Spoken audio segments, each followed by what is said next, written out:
Oi! Sejam todos bem-vindos a mais um Recrearte. Vamos conferir a programação de hoje?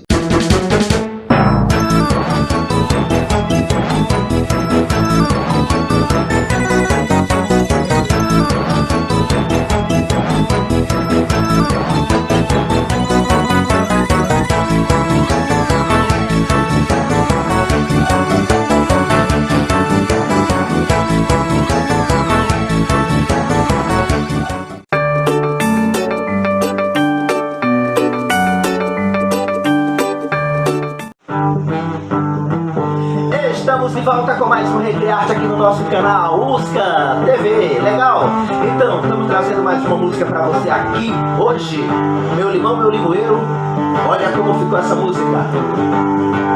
Meu limão, meu limoeiro, meu pé de jacarandá. Uma vez te dou lelê, outra vez te dou lalá. Mas meu limão, meu limoeiro, meu pé de jacarandá. Uma vez te dou lelê, outra vez te dou lalá.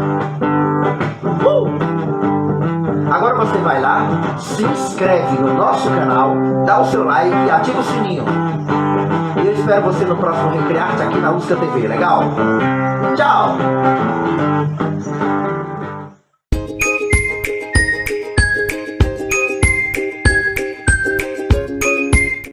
Bom dia! Hoje eu trago para vocês uma história que aconteceu no Oriente. O Oriente é aquele lado do planeta Terra, onde fica China, Japão, Índia, Oriente Médio, Jerusalém, então, lá no Oriente.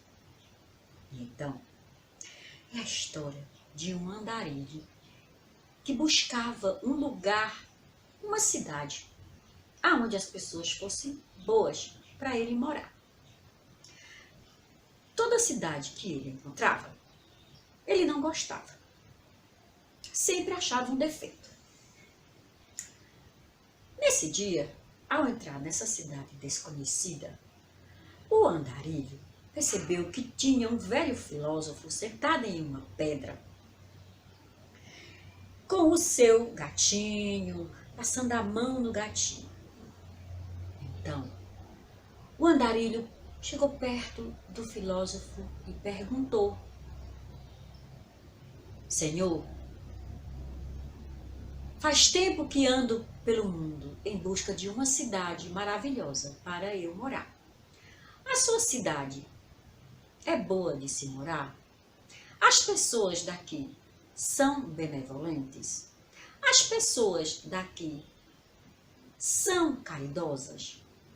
São boas?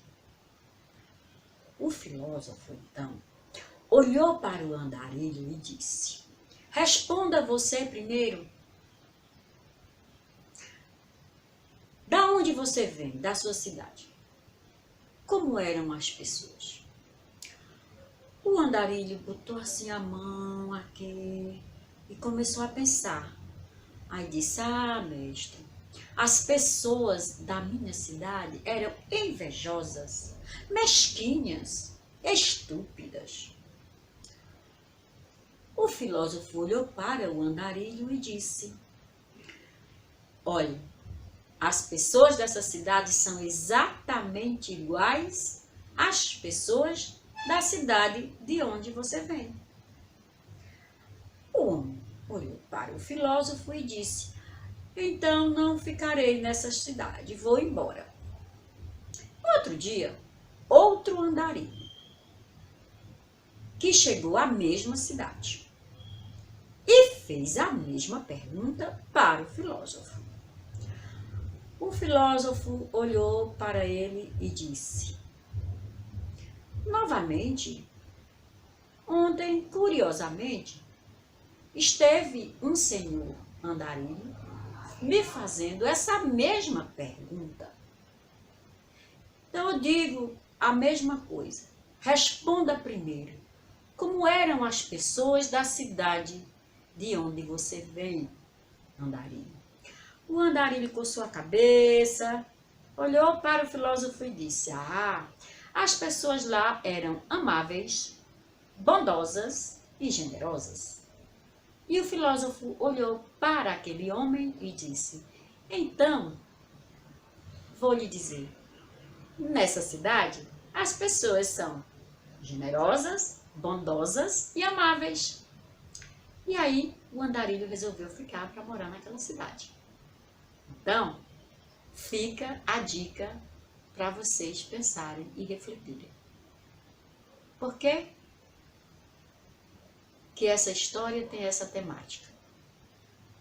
Qual será a lição, o conselho que essa fábula traz para nós? E também mostrar para vocês o livro do qual eu retirei essa história. Chama O Homem que Contava Histórias. Todas as histórias contidas nesse livro são histórias que vieram do Oriente, como eu já disse para vocês. Então tem história do Japão, tem história da Índia, tem história de tudo quanto é lugar do Oriente. E foi escrito por Rosane Pamplona e foi ilustrado por Sônia Magalhães. E aí, gente, a gente traz para vocês também um assunto interessante, que é sobre a formação das cidades. Então, antigamente, há muito tempo atrás, não existiam cidades. As cidades foram surgindo meio que aonde aconteciam trocas de mercadoria, aonde acontecia das pessoas irem buscar comida. Mas normalmente as pessoas moravam nos núcleos que não eram cidade, eram lugarejos, que nós chamamos hoje de zona rural, onde tinha agricultura, onde tinha criação de animais, onde tinha criação de peixes. Então as pessoas viviam no campo, elas viviam da colheita, elas viviam da agricultura e da criação de bichos. O tempo vai passando e as coisas vão se transformando. E hoje em dia a gente percebe que poucas pessoas estão vivendo no campo, ou seja, da zona rural. Elas hoje, a maioria veio para a cidade, porque na cidade existe a ideia de que há mais trabalho. Então, assim, a gente há de pensar que com a transformação dos tempos, a dinâmica da transformação, levou as pessoas a saírem do campo para virem morar na cidade. Então, saíram da zona rural para virem morar na zona urbana por conta das possibilidades de trabalho e vida melhor que a cidade poderia dar.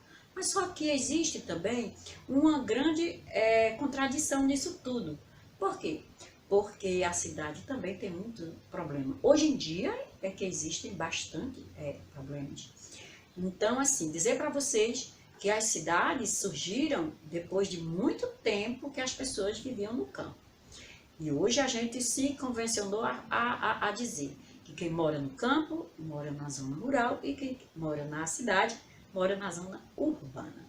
Que urbana quer dizer cidade, urbanismo quer dizer as pessoas que moram em centros, que tem indústria, que tem comércio, que tem trabalho, que tem carro, que tem emprego. E na zona rural não é uma vida tão atribulada, tão cheia de horário para cumprir, porque as pessoas têm horário mais livre, elas são agricultoras, elas não têm patrão, normalmente elas trabalham para si mesmas, fazendo os seus plantios, fazendo as suas colheitas. Então a diferença que há é essa, entre zona urbana e zona rural. Beijo.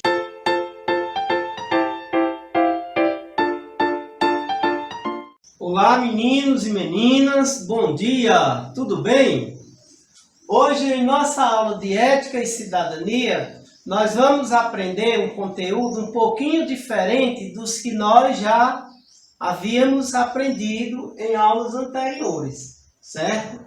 Hoje nós vamos falar um pouquinho do nosso lado emocional, nós vamos aprender outras formas de amar ao próximo, valores, ok? Então vamos lá. Ó. O tema de hoje é amar, é cuidar da família. O que é que existe mais importante na nossa vida? A família, não é? A família é a nossa base, é o nosso alicerce. É a nossa família que vai cuidar, que vai nos orientar, para a gente chegar mais na frente com uma estrutura bem legal, né? Então, todas as famílias, elas são permitidas por Deus. Deus, ela dá o discernimento, ela dá a sabedoria para cada família saber conduzir, né, a convivência, certo?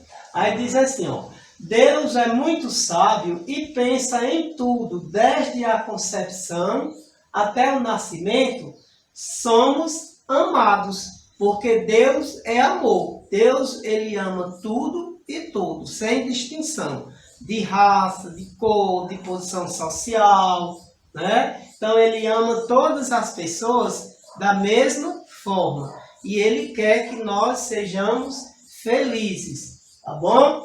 O Senhor dá a cada um uma família. Existem vários tipos de família. Existe aquela família onde os pais, eles geram os filhos, a mãe tem um bebezinho, ele nasce e cresce junto com aquela família.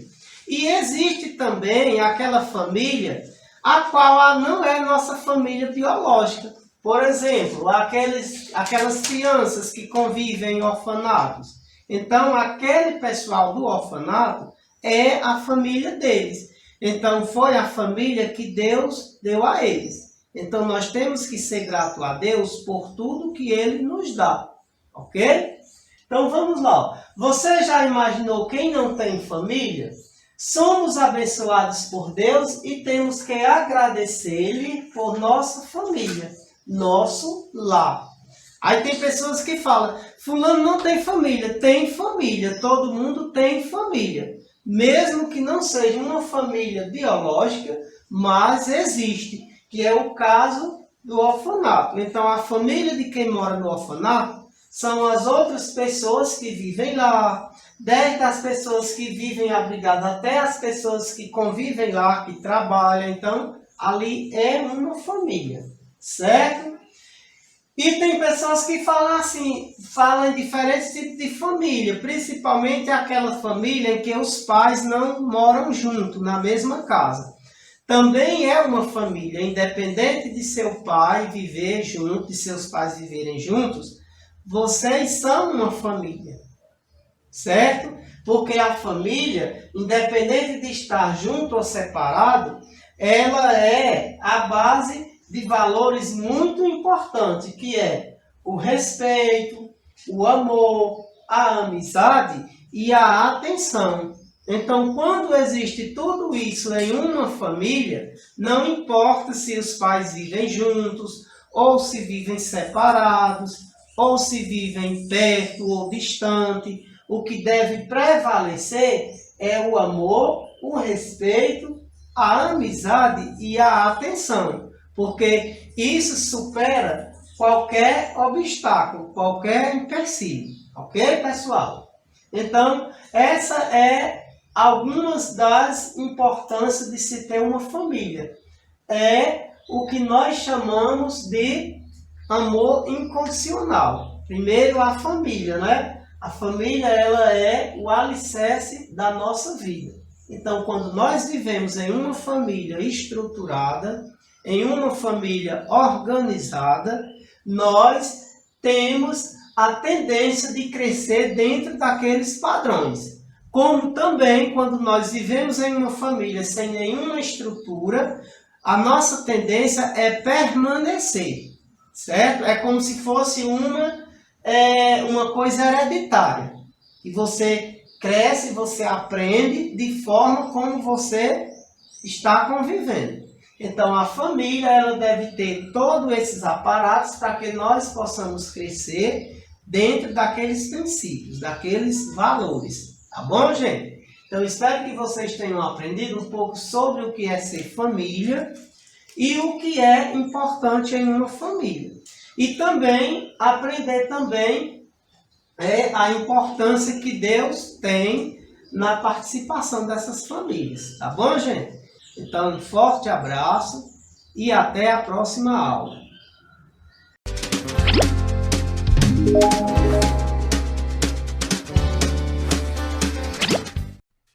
Diferente de todos os outros planetas do nosso sistema solar, 70% da superfície da Terra é composta de água líquida, que, embora seja útil para a vida, também é meio estranho, já que tudo o que sabemos sobre como e quando nosso planeta se formou mostra que a superfície da Terra deveria ser seca. A história é mais ou menos assim. Nosso sistema solar se formou a partir do colapso de uma grande nuvem de poeira e gás. A densa massa de gás no centro se tornou nosso Sol, que, como uma jovem e estável estrela, espalhou um feroz vento solar para todas as direções.